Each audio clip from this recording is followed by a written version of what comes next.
wabarakatuh. Kami dari kelompok 7 yang terdiri dari saya sendiri Adam Jati Rizky, Saya Putri Enderika. Saya Parmi Elsa Putri. Saya Maya Polina. Jadi di sini kami akan menjelaskan mengenai struktur dari biji monokotil dan dikotil.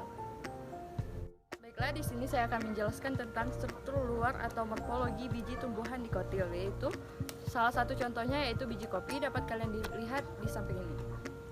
Yang pertama yaitu ada kulit luar atau exokard, terdiri dari lapisan tipis pada buah yang masih muda, berwarna hijau tua berangsur-angsur hijau kuning, kuning, merah, merah hitam, berfungsi untuk melindungi daging buah.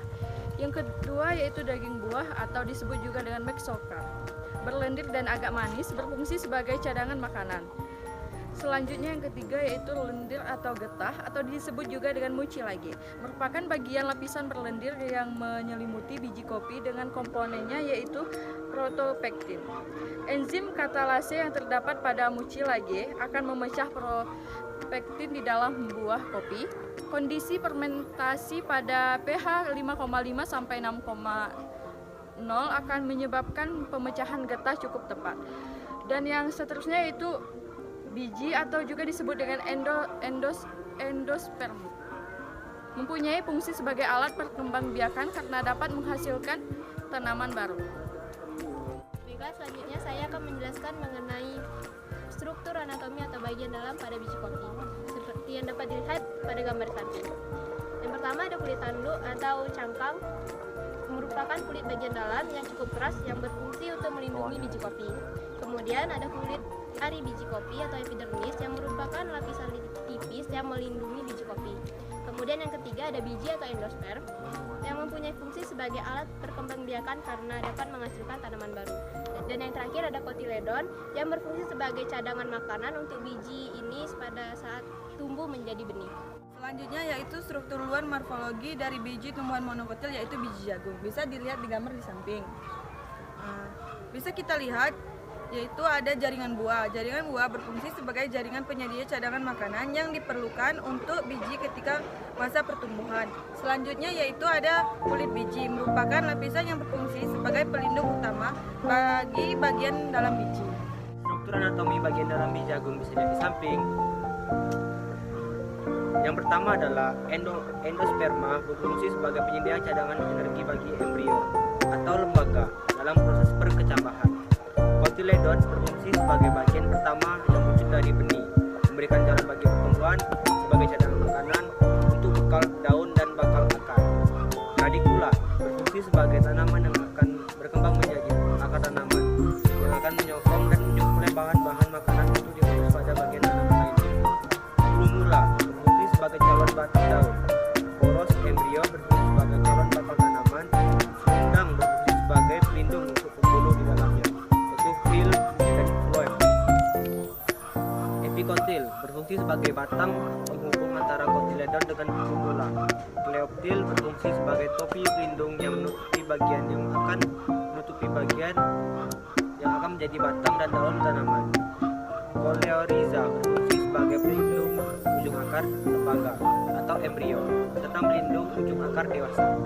Dari hasil pengamatan yang telah kami lakukan, adapun perbedaan anatomi biji monokotil dan dikotil, yaitu yang pertama, biji monokotil hanya memiliki satu biji atau biji berkeping satu dan satu kotiledon, sedangkan biji dikotil memiliki dua biji atau biji berkeping dua dan memiliki dua kotiledon. Selanjutnya yang kedua yaitu ada endosperm.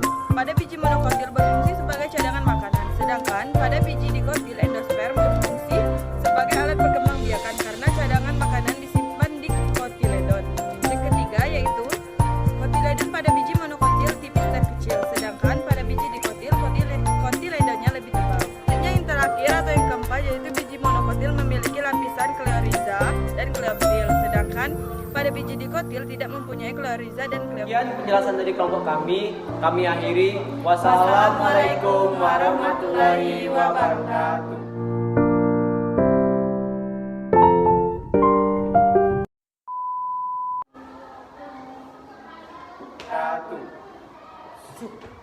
Demel. Bukan. Koleoriza. Koleoriza dan kleoptil. Coleoriza, dan Cleoptil. Selanjutnya yaitu yang keempat atau yang terakhir, yaitu biji monokotil memiliki lapisan Coleoriza. Selanjutnya yang terakhir yaitu yang keempat, biji monokotil memiliki lapisan Coleoriza dan Cleoptil. Cleoptil. Cleoptil. Otak. Cleoriza dan Cleoptil. Shibal. Cincah. Ya Allah. Kencana ya. Selanjutnya Dari hasil pengamatan yang telah kami lakukan, adapun perbedaan dari hasil yang telah kami lakukan, pengamatan yang telah kami lakukan, dan dari hasil pengamatan yang telah kami lakukan. dan yang terakhir ada kotiledon dan yang terakhir ada kotiledon yang Getah atau disebut dengan mucil. Apa itu? Mucil lagi. Astagfirullahaladzim.